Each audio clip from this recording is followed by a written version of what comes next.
Salam sejahtera, syabas dan tahniah kita ucapkan kepada Kerajaan Pakatan Harapan pimpinan Anwar Ibrahim yang semakin mantap.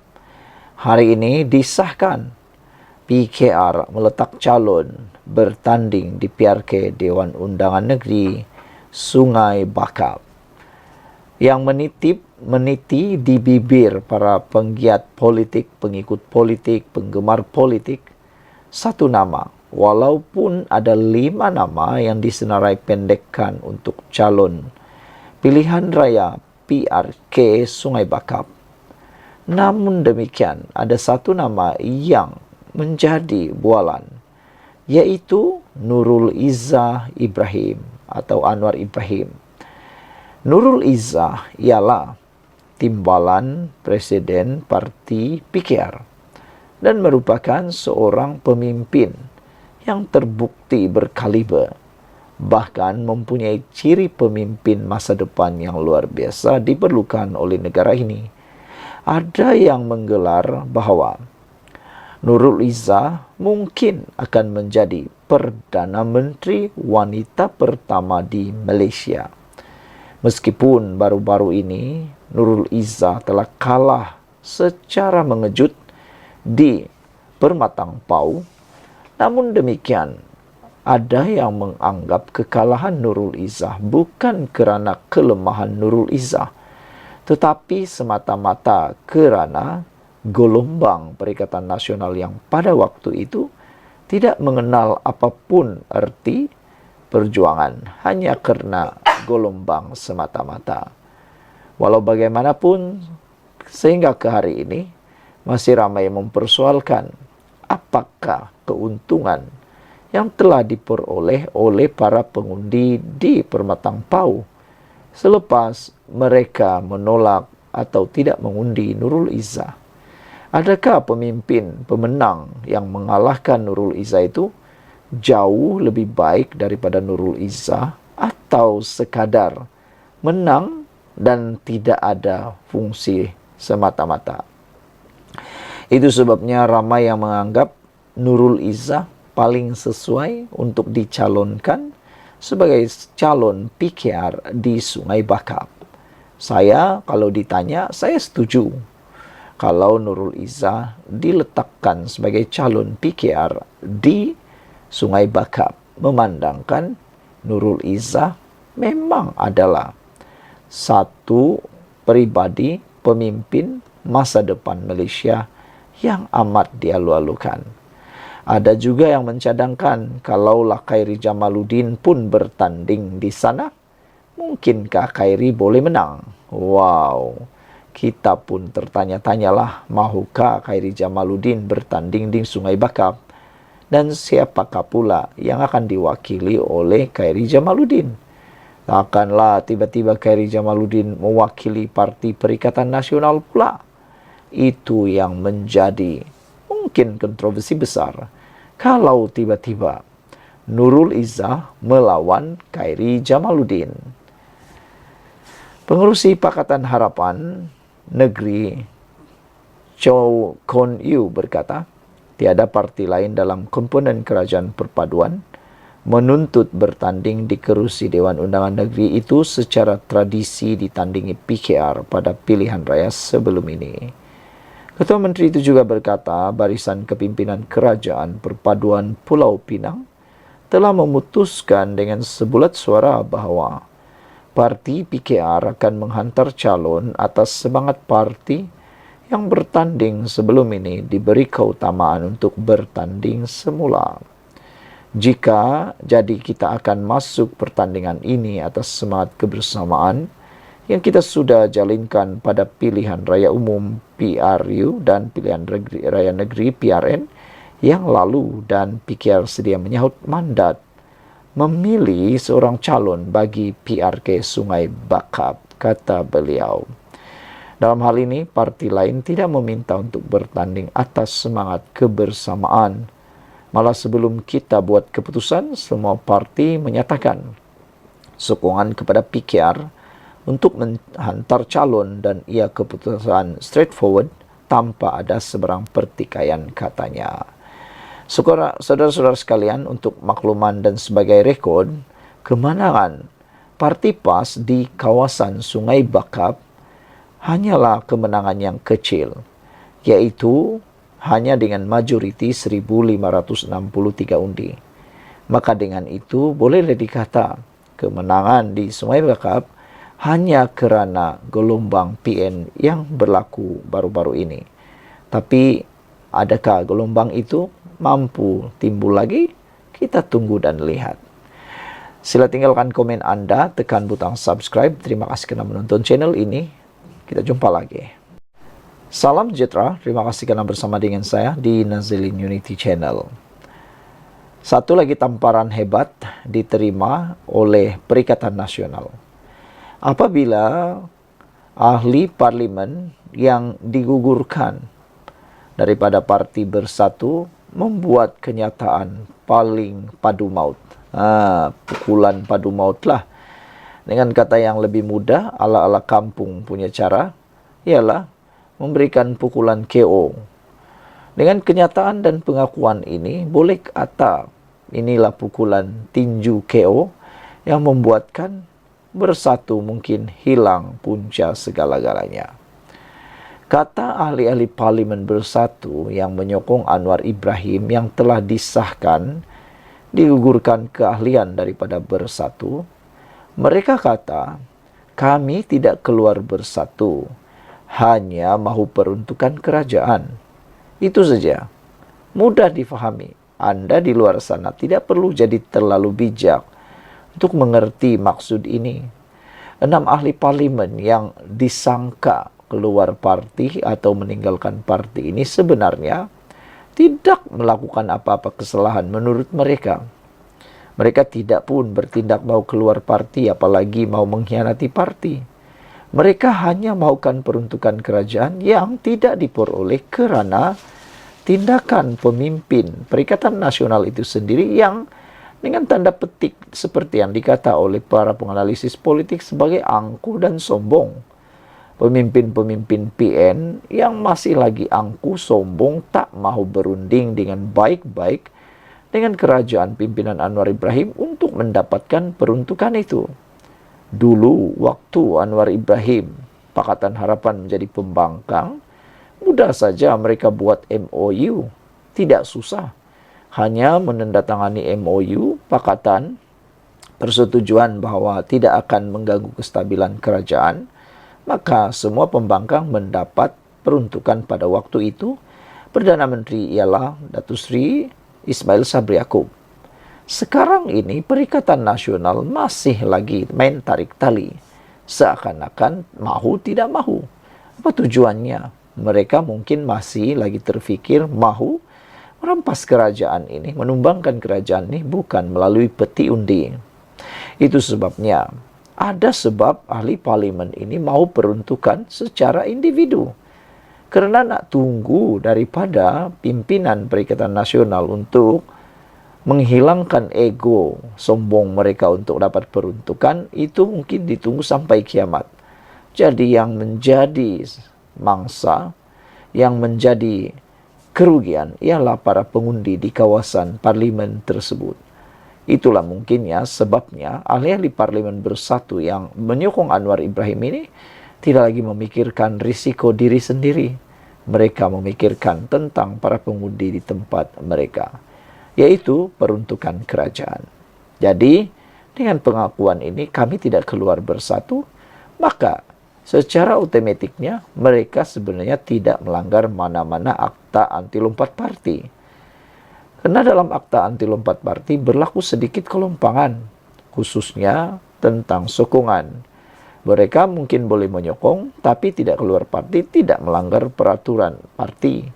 Ditambah lagi pada waktu itu, perlembagaan Parti Bersatu tidak menyebut apa-apa tentang sokongan kepada Anwar Ibrahim ataupun kerajaan ataupun memberikan sokongan secara berlawanan arus dengan kepimpinan Parti Bersatu.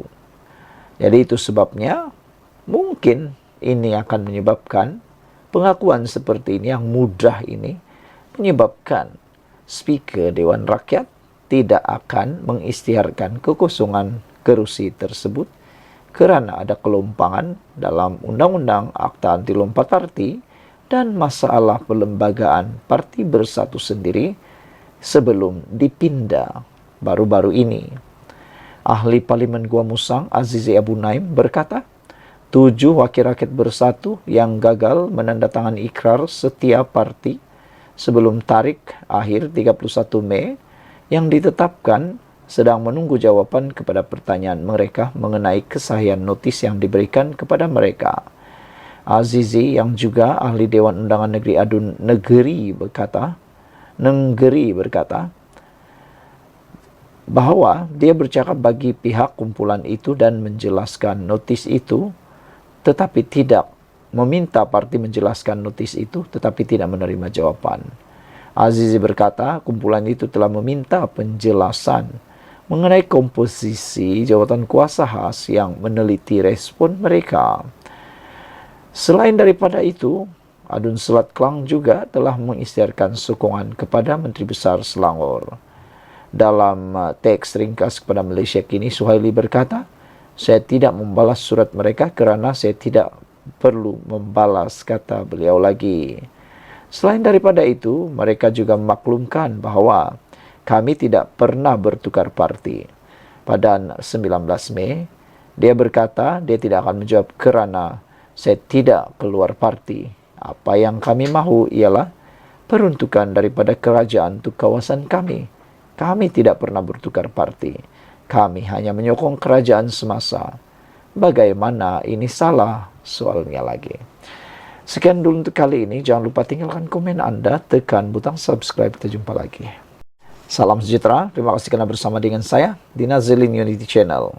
Ini satu lagi pendedahan yang amat buruk dan mendukacitakan Parti Bersatu, Parti PAS, Gerakan dan Perikatan Nasional. Ada yang kata Parti Perikatan Nasional sudah mula kehilangan taringnya, sudah kehilangan gelombangnya, dan mula tidak diterima oleh pengundi kerana kegagalan Perikatan Nasional menjadi pembangkang yang berkualiti dan pembangkang yang mempunyai semak imbang yang kuat. Ada juga yang kata pembangkang Perikatan Nasional hanya suka memainkan isu tetapi langsung tidak mempunyai idea bagaimana untuk memajukan Malaysia. Hanya menggunakan isu-isu tertentu untuk menarik para pengundi dan menggunakan isu populis semata-mata. Mereka sebenarnya kurang idea, kata para penganalisis politik dan pengikut bebas politik bebas. Hari ini sekali lagi tamparan yang berbisa dikatakan melalui laporan ini. Harapan Daily, pengaruh Pakatan Harapan, 3 penggal di Sungai Bakap, peluang cerah untuk merampas kerusi Perikatan Nasional. Kalau ini benar-benar berlaku, maka Perikatan Nasional akan bakal kehilangan satu lagi kerusi. Saudara, pengaruh Pakatan Harapan selama 3 penggal di Dewan Undangan Negeri Sungai Bakap diyakini Pakatan Harapan bakal memberi peluang cerah untuk calon kerajaan perpaduan merampas kembali kerusi yang ditawan Perikatan Nasional PN. Timbalan Presiden Amanah Datuk Seri Dr. Mujahid Yusof Rawah berkata, pengaruh itu sudah cukup untuk dinilai penduduk yang merasai manfaat pentadbiran PH berbanding pentadbiran Perikatan Nasional yang dikata sebagai hanya suam-suam kuku. Beliau juga menyatakan keyakinan momentum kemenangan PH yang bermula dari beberapa pilihan raya kecil sehingga Kuala Kubu Baharu dapat dikekalkan akan dibawa ke Sungai Bakap. Lebih-lebih lagi sekarang kita dapat melihat keserasian komponen dalam kerajaan perpaduan semakin utuh dan mantap. Bukti yang terkini ialah penyelesaian tentang calon pilihan raya di Sungai Bakap selesaikan dengan begitu aman dan mudah tanpa ada apa-apa isu. Walaupun UMNO pada asalnya mau meletakkan calon, tetapi akhirnya keputusan sudah diumumkan bahwa calon PKR mewakili calon perpaduan yang akan diletakkan di sana. Dengan dilihat betapa konsisten serasinya persefahaman ini, maka tidaklah mustahil apa yang dikatakan dalam laporan ini, bahwa Pakatan Harapan mempunyai peluang lebih cerah untuk menang di Sungai Bakap. Potensi untuk Pakatan Harapan merampas kembali kerusi itu memang sangat cerah, sangat tinggi. Malah kerusi itu akan menjadi permulaan untuk memecahkan gelombang Perikatan Nasional pada PRU lepas. Saya juga percaya Sungai Bakap dapat memecahkan gelombang PN tersebut berdasarkan kepada pencapaian yang kita capai sepanjang menjadi kerajaan, katanya dalam sidang media selepas mengadakan sesi libat urus bersama jawatan kuasa pimpinan sayap dan kawasan amanah Kedah. Mengakui PH terpaksa berdepan gelombang PN pada pilihan raya negeri PRN lepas, Mujahid bagaimanapun berkata, pengundi di Pulau Pinang kini sudah mulai celik. Lebih-lebih lagi negeri itu ditakbir PH sejak 2008. Sebelum ini, selama 3 penggal, Sungai Bakap diwakili pemimpin PKR. Sebelum itu UMNO. Bermakna pengaruh itu sudah cukup untuk dinilai penduduk. Pulau Pinang pula ditabir Pakatan Harapan sejak tahun 2008. Sudah tentu banyak faedah diperoleh pengundi di situ. Cuma apa yang berlaku dalam PRU dan PRN lepas, kita berdepan gelombang PN. Sehingga banyak kerusi tewas, termasuk di Kubu Kuat seberang Jaya.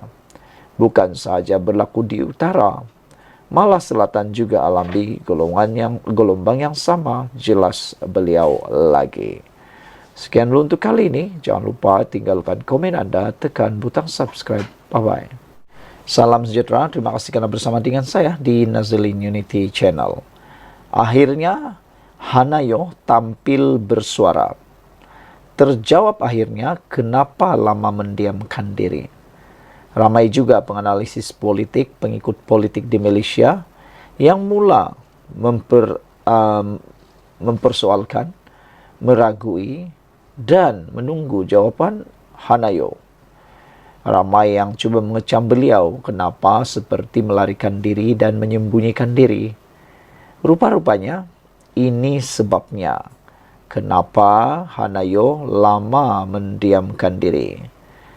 Selepas hampir seminggu berdiam diri, Menteri Belia dan Sukan Hanayo akhirnya tampil bersuara mengenai isu yang melanda beliau dan suami. Selepas syarikat suaminya dilibatkan dalam projek pengangkutan di Selangor. Hana dalam satu hantaran di Instagram berkata, beliau mengalu-alukan siasatan dibuat Suruhanjaya Pencegahan Rasuah Malaysia SPRM berkenan pemberian kontrak projek rintis Demand Responsive Transit DRT kepada Asia Mobility Teknologi Sdn Berhad, yaitu syarikat milik suaminya. Dalam hantaran itu, Hanayo, beliau menantikan untuk melihat kebenaran isu tersebut. Kata Hanayo, saya mengalu-alukan siasatan SPRM mengenai projek DRT Selangor. Sekarang siasatan telah bermula. Saya mahu melihat kebenaran daripada siasatan ini. Malaysia berhak untuk tiada yang kurang, katanya. Atas sebab itu, katanya, adalah tidak wajar untuk beliau mengulas perkara itu kerana ia boleh ditafsirkan sebagai mengganggu siasatan yang sedang dijalankan. Sebenarnya, atas sebab inilah saya tidak berkata apa-apa lebih awal kerana pada pandangan saya, cara terbaik untuk menangani isu tersebut adalah dengan menyerahkan kepada pihak berkuasa untuk menyiasatnya, kata Hanaya. Saya ingin mengucapkan terima kasih kepada semua yang telah menghubungi saya dan solidariti untuk saya, kata Hanayo lagi. Terdahulu, Kerajaan Selangor menjelaskan pihaknya tidak pernah memberikan kontrak berkait projek DRT kepada satu syarikat sahaja. Sebaliknya, Exco Selangor, Eng Zihan berkata, kerajaan telah melantik 2 syarikat untuk proses pembuktian konsep POC untuk dilaksanakan selama 9 bulan terlebih dahulu. Syarikat tersebut adalah Asia Mobility Sdn Bhd dan Badan Bus Coach Sdn Bhd.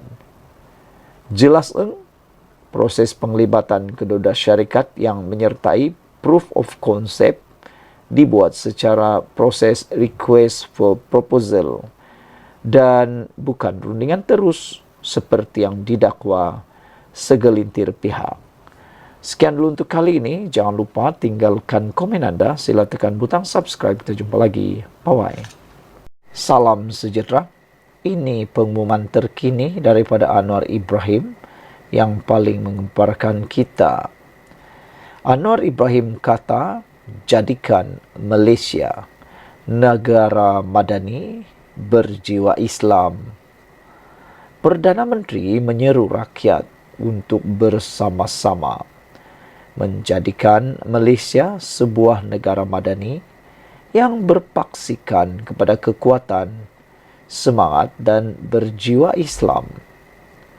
Datuk Seri Anwar Ibrahim berkata, pembangunan negara juga harus dicapai dan dipacu, bukan sekadar meneroka penemuan baharu, tetapi juga perlu berakarkan kepada kekuatan akidah dan akhlak Islam.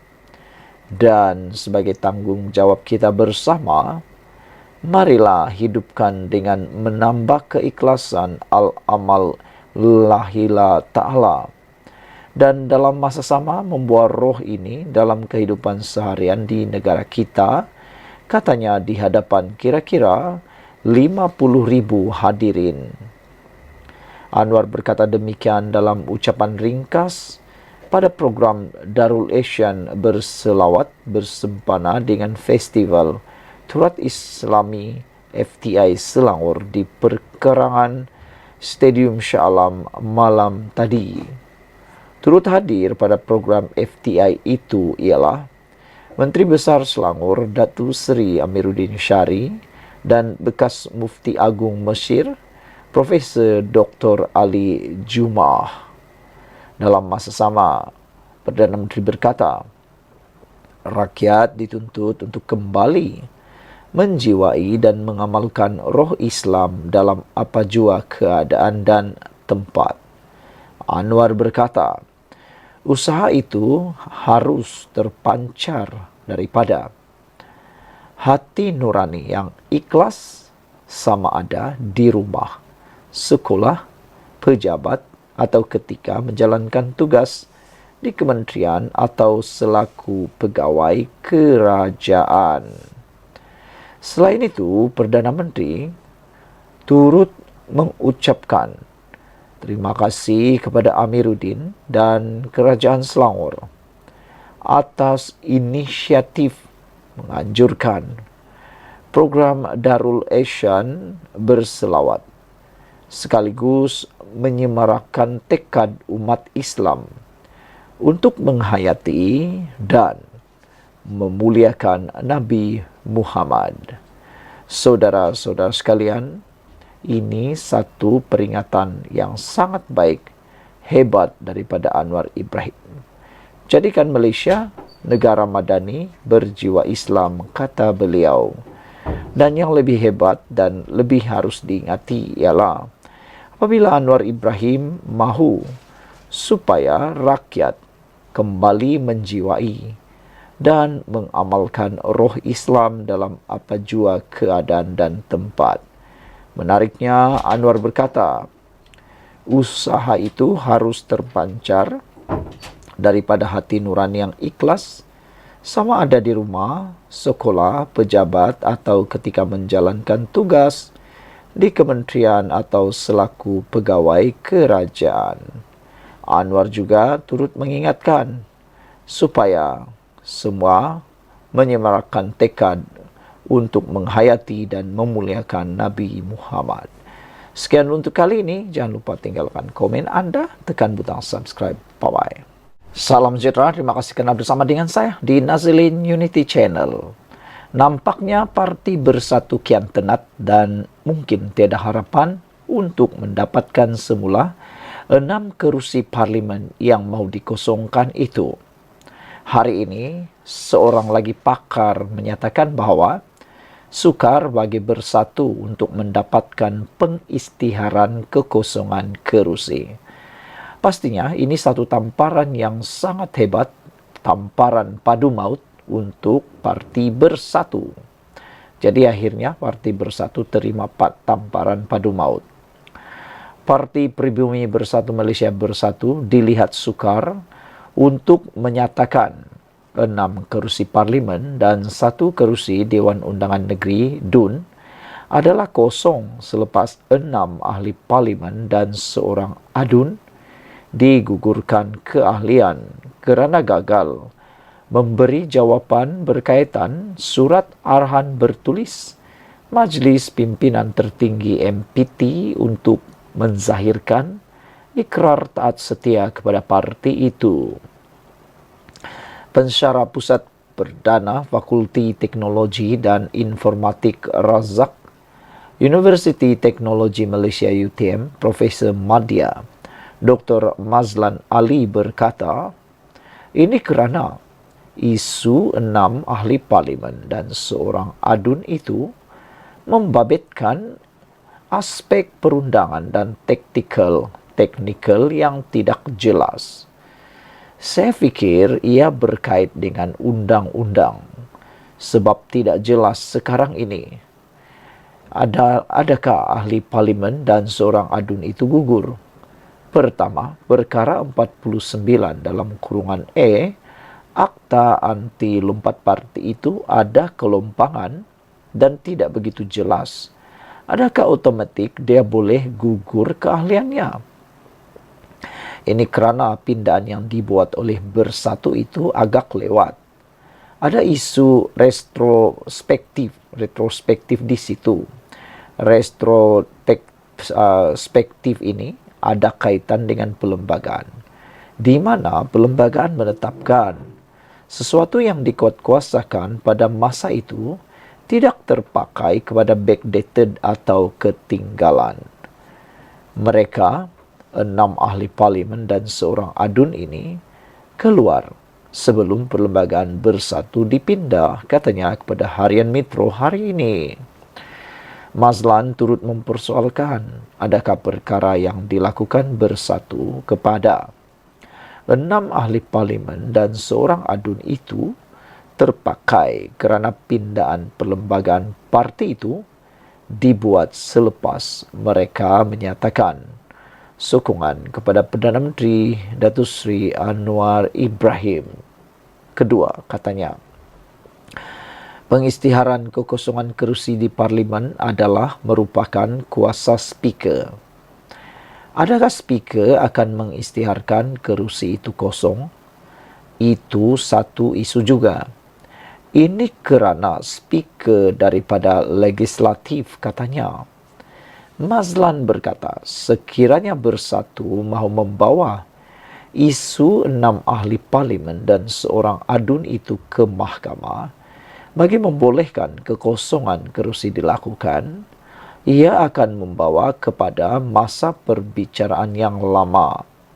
Katakanlah, Mahkamah Tinggi putuskan mereka gugur selepas 1,5 tahun. Ya, ada proses di Mahkamah Rayuan pula. Mungkin memakan masa 8 bulan. Kemudian, Mahkamah Rayuan kata kosong pula dan ada satu lagi, Mahkamah Persekutuan. Perkara ini akan ambil masa beberapa tahun.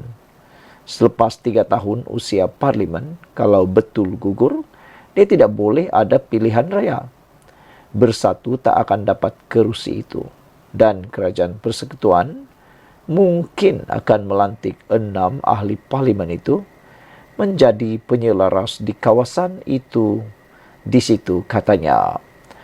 Saudara-saudara sekalian, penjelasan yang cukup jelas ini memberitahu kita bahwa susah atau sukar sebenarnya bersatu untuk mendapatkan pengisytiharan kekosongan kerusi itu. Jadi secara tidak langsung, bolehlah kata kerusi ini masih kekal selama-lamanya untuk mereka 6 orang. Sekian dulu untuk kali ini. Jangan lupa tinggalkan komen Anda. Ikuti terus ulasan selepas ini. Salam sejahtera. Satu lagi isu yang menarik hari ini tentang pembangkang salah guna isu kampung Sri Makmur demi rebut jawatan parti. Oh, rupa-rupanya ini sebabnya pembangkang menggunakan isu kampung Sri Makmur yang sedang hangat di Selangor. Rupa-rupanya demi rebut jawatan parti. Malang sekali. Berjuang bukan untuk rakyat, tapi rupa-rupanya demi rebut jawatan parti. Setiausaha politik Menteri Besar Selangor, Rahim Ahmad Kasdi, amat kesal dengan tindakan beberapa pemimpin pembangkang yang ketagih politik dan menyalahgunakan isu kampung Sri Makmur Gombak demi merebut jawatan timbalan presiden dalam pemilihan parti. Pandainya mencari isu, pandainya mencari ruang untuk nak dapat satu-satu jawatan. Hanya menggunakan isu ini untuk lebih populis, seakan-akan dialah hero dan pahlawan. Rupa-rupanya hanya menunggang. Tegasnya, tindakan tersebut sebagai tidak bermaruah dan seharusnya dihentikan serta-merta. Menurutnya, Hamzah Zainuddin dan Azmin Ali kini sedang bergelut merebut jawatan dalam pemilihan parti yang akan berlangsung tidak lama lagi. Selaku Ketua Pembangkang di Dewan Rakyat Parlimen Malaysia dan Dewan Negeri Selangor, Yang Berhormat Hamzah Zainuddin dan Yang Berhormat Azmin Ali, yang merupakan dua watak yang sentiasa diragui rakyat, seeloknya lebih bertanggung jawab dalam hal melibatkan rakyat. Sebaliknya, mereka serta YB Hilman Idham yang terikut dengan tindak tanduk kedua-dua idola politiknya sanggup melangkaui batas sehingga menyalahgunakan kitab suci Al-Quran sebagai bahan politik di kampung Sri Makmur, katanya menerusi satu kenyataan. Beliau menjelaskan, perkara berkaitan kampung Sri Makmur bermula sejak tahun 2006, apabila kerajaan negeri ketika itu telah menawarkan rumah kepada penduduk setinggan yang menduduki tanah milik kerajaan. Katanya, tawaran dibuat berdasarkan bancian penduduk setinggan asal yang dilaksanakan pada tahun 2006 oleh Majlis Perbandaran Selayang MPS bersama pejabat daerah dan Tanah Gombak PDTG. Sebahagian besar penduduk telah menerima tawaran kerajaan negeri untuk pindah ke rumah kos rendah di Selayang Mulia Manakala sekumpulan lagi menolak tawaran ini dan memohon pampasan. Kemudian MPS pada bulan Julai 2006 telah menjalankan operasi perobohan bagi unit-unit rumah yang telah dikosongkan. Pada tahun 2016, susulan kepada keputusan untuk membangunkan kawasan itu, pejabat daerah dan Tanah Gombak telah menjalankan satu lagi proses bancian untuk mengenal pasti penduduk setinggan asal yang menduduki kawasan itu sejak tahun 2006 dan sebelumnya. Namun, penduduk setinggan Kampung Sri Makmur dibiarkan dalam keadaan tidak tentu akibat Menteri Besar pada tahun 2016 yang tidak dapat mencari solusi pada isu ini. Malah, YB Hilman Idham merupakan pegawai khas kepada Menteri Besar pada detik itu, katanya. Menjadi persoalan, siapa Menteri Besar tersebut pada tahun 2016? Anda tahu? Tanya diri sendiri, Anda tahu jawabannya. Rahim menjelaskan, semasa pentadbiran baharu mengambil alih pada tahun 2018, Kerajaan negeri memutuskan bahawa kawasan itu harus dibangunkan secara tersusun dan Perbadanan Kemajuan Negeri Selangor PKNS telah mengambil langkah dengan menjual tanah ini kepada Rex Point Resources Sdn Bhd pada September 2020. Pada masa yang sama, kerajaan negeri berikhtiar bahawa penduduk asal setinggan Kampung Sri Makmur harus menikmati peluang memiliki rumah sendiri selepas menetap dalam keadaan setinggan untuk tempoh yang lama.